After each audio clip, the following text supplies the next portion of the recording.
हाँ जी, good morning. क्या हाल चाल आप सभी के। उम्मीद करता हूँ आप सब बहुत अच्छे हो और आपकी जो पढ़ाई बहुत शानदार तरीके से चल रही है। जैसा कि आपको पता है कि पीछे हमारी जो 2-3 कक्षाएं उसका थोड़ा टाइम इधर उधर हो गया था। उसकी वजह से जो 41 और 42 क्लास की जो प्रश्न है वो आपको इस एक कक्षा में है वो मिल जाएंगे। उसके बाद में जो आपकी क्लासें हैं वो रेगुलर रहेगी। आपकी पीछे की 2 क्लासें बाकी थी वो आपको इस कक्षा में मिल जाएगी। तो अगर आप चैनल पर नए हैं तो मैं आपको बता देना चाहता हूँ कि अगर आप तैयारी कर रहे हैं किसी भी ऐसे एग्ज़ाम की जिसमें कि राजस्थान करंट अफेयर है वो पूछा जाता है, तो ये कक्षा आपके लिए बहुत ज़्यादा महत्वपूर्ण है। क्योंकि इस कक्षा में हम बात करते हैं राजस्थान सूजस के उन प्रश्नों के बारे में जो डेली सूजस में प्रश्न बनते हैं, प्लस उसके अलावा जो भी आपके करंट अफेयर बनता है या सूजस से कि न्यूज़पेपर से, तो वो भी आपको as a one liner format में बता दिया जाता है। क्योंकि मेरा मेन मोटिव यही है कि कम समय में बहुत ज़्यादा जो इम्पोर्टेंट चीज़ें हैं वो आपको बता दी जाए। ऐसे नहीं कि ज़्यादा मैं व्याख्या में जाऊँ, तो महत्वपूर्ण चीज़ें हैं आपको बता दी जाती है। तो अगर आप इस क्लास को मिस कर रहे हैं तो आप बहुत बड़ी गलती करने वाले हैं। ठीक है, तो आज हम बात करेंगे 41 और 42 मतलब 23 और 24 अगस्त के जो भी आपके प्रश्न बनने वाले हैं उन प्रश्नों के बारे में। अगर आप चैनल पर नए हैं तो चैनल को सब्सक्राइब करेंगे, वीडियो को करेंगे लाइक और अपने फ्रेंड के साथ शेयर करना बिल्कुल भी नहीं भूलेंगे। ठीक है, तो चलिए शुरू करते हैं आज के प्रश्न और देखते हैं कि आज के प्रश्न कौन से रहने वाले हैं। तो पहला प्रश्न है आपके सामने 23 अगस्त का, वो है फ्रेमवर्क फॉर फर्टिलाइजर सेल का पायलट प्रोजेक्ट। किसकी बात चल रही है? फ्रेमवर्क फॉर फर्टिलाइजर का जो पायलट प्रोजेक्ट है राजस्थान के किन 2 जिलों में सफलतापूर्वक लागू किया गया है? पहला ऑप्शन है आपके सामने जयपुर और जोधपुर, दूसरा ऑप्शन है आपके सामने राजसमंद और सिरोही, वही तीसरा ऑप्शन आपके सामने रहने वाला है बीकानेर और श्रीगंगानगर, और जो चौथा ऑप्शन है वो रहने वाला है कोटा और बूंदी। तो फ्रेमवर्क फॉर फर्टिलाइजर सेल का जो पायलट प्रोजेक्ट है वो चलाया जा रहा है आपके राजसमंद और सिरोही में। तो इसके अनुसार जो आपके पहले प्रश्न का राइट आंसर है वो रहने वाला है ऑप्शन बी। ठीक है, अगर परीक्षा में आपका ये प्रश्न होने तो ये प्रश्न आपका गलत नहीं होना चाहिए। जिसका राइट आंसर क्या हो जाएगा? वो जाएगा आपके राजसमंद और सिरोही। अब चलते हैं प्रश्न नंबर 2 के बारे में बात करते हैं। प्रश्न नंबर 2 में क्या पूछा जा रहा है? प्रश्न नंबर 2 है आपके सामने कि व्यावसायिक शिक्षा को बढ़ावा देने के लिए किसको बढ़ावा देने के लिए जो व्यावसायिक शिक्षा है आपकी उसको बढ़ावा देने के लिए प्रत्येक जिले में कौन सा कार्यक्रम वो शुरू किया जाएगा?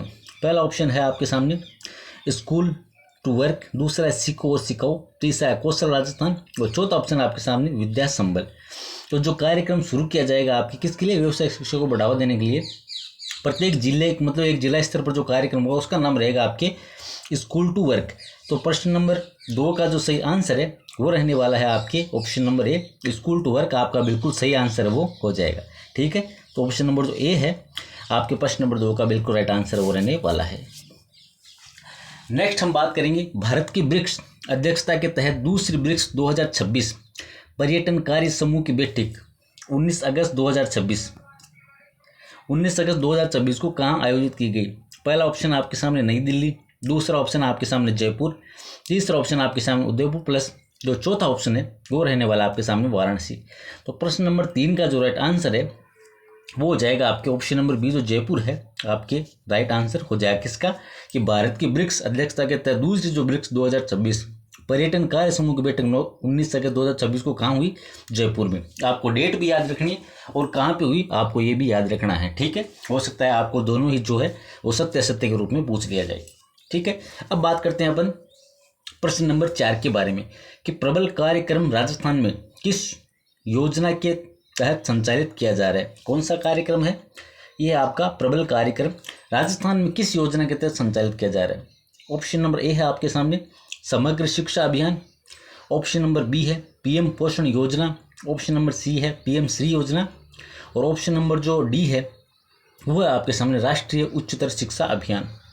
तो प्रश्न नंबर 4 का जो राइट आंसर है वो रहने वाला है आपके पीएम श्री योजना।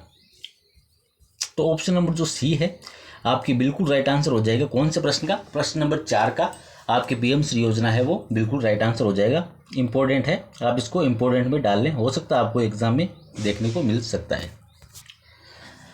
अब बात करते हैं कि पंचगौरव कार्यक्रम में एक जिला एक वनस्पति प्रजाति के तहत जयपुर जिले की जो वनस्पति प्रजाति है वो कौन सी होगी? ऑप्शन नंबर ए है आपके सामने नीम, ऑप्शन नंबर बी है शीशम, ऑप्शन नंबर सी है लिसोड़ा और ऑप्शन नंबर जो डी है वो रहेगा आपके रोहिड़ा।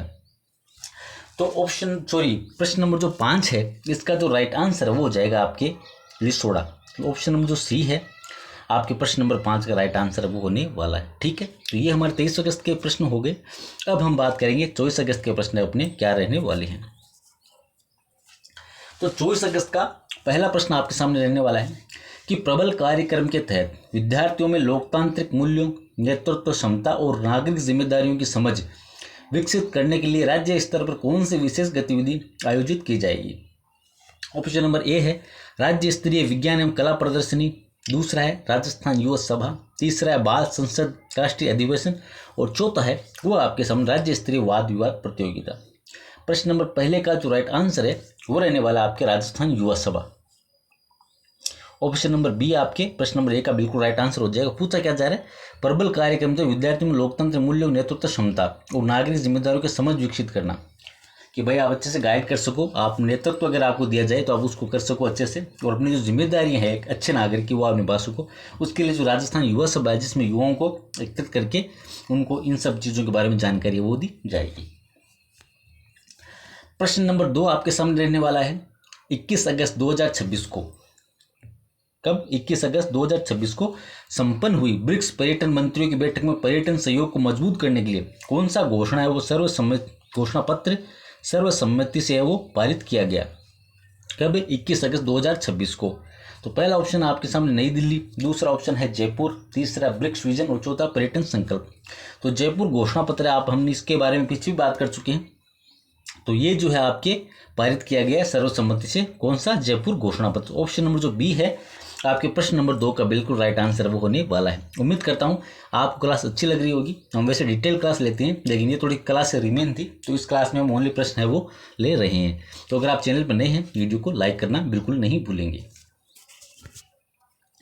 उसके बाद में नेक्स्ट बात करते हैं प्रश्न नंबर 3 के बारे में कि निर्यात प्रक्रियाओं को सरल बनाने और वैश्विक व्यापार में स्थिति मजबूत करने के लिए कौन सी नई नीति लाई गई है।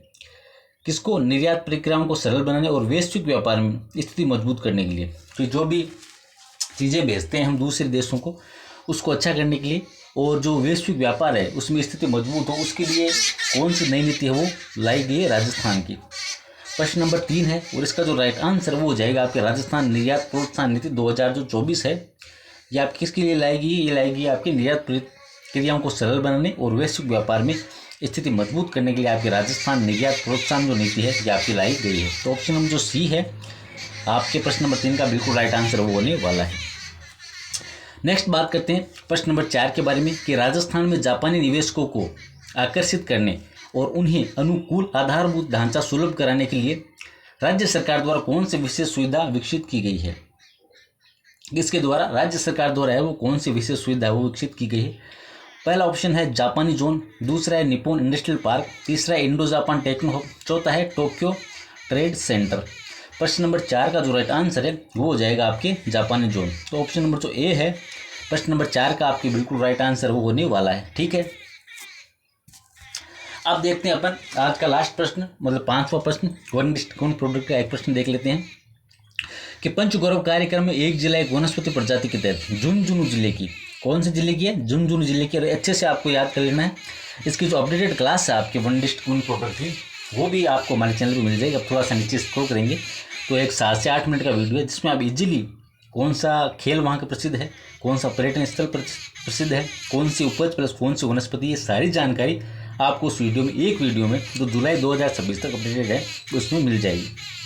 ठीक है, अब बात कर लेते हैं 5 नंबर क्वेश्चन के जो राइट आंसर है वो क्या होगा। तो वो हो जाएगा आपका नीम। तो झुंझुनू जिले की जो वनस्पति प्रजाति है वो क्या हो जाएगी, वो आपके नीम हो जाएगी। आप इस क्लास की हूबहू जो आपके PDF है उसको प्राप्त करने के लिए टेलीग्राम पे जाके सर्च कर सकते हैं समाधान क्लासेज, या जो लिंक है टेलीग्राम की वो आपको डिस्क्रिप्शन में मिल जाएगी। तो आप वहाँ पे जाके PDF के लिए अगर आप चाहते हैं कि डेली क्लास की डेली PDF प्लस क्वेश्चन आपको मिले तो आप हमारे टेलीग्राम को है वो ज्वाइन कर सकते हैं। और आप इंस्टाग्राम पे फॉलो कर सकते हैं समाधान current for daily reel video के लिए। ठीक है, और आप चाहते हैं कि डेली करंट अफेयर से संबंधित अगर कोई भी प्रश्न मिले तो वो आपका गलत ना हो तो अभी आप वीडियो को लाइक करेंगे और चैनल को सब्सक्राइब करना बिल्कुल भी नहीं भूलेंगे जिससे आने वाली वीडियो का नोटिफिकेशन आपको सबसे पहले मिले। तो आज के लिए इतना ही, मिलेंगे नेक्स्ट वीडियो में। तब तक के लिए स्वस्थ रहिए, मस्त रहिए और ईमानदारी से अपनी पढ़ाई को निरंतर करते रहिए, क्योंकि आज नहीं तो कल आपको अपनी मेहनत है उसका जो रिजल्ट है वो जरूर मिलेगा। ठीक है।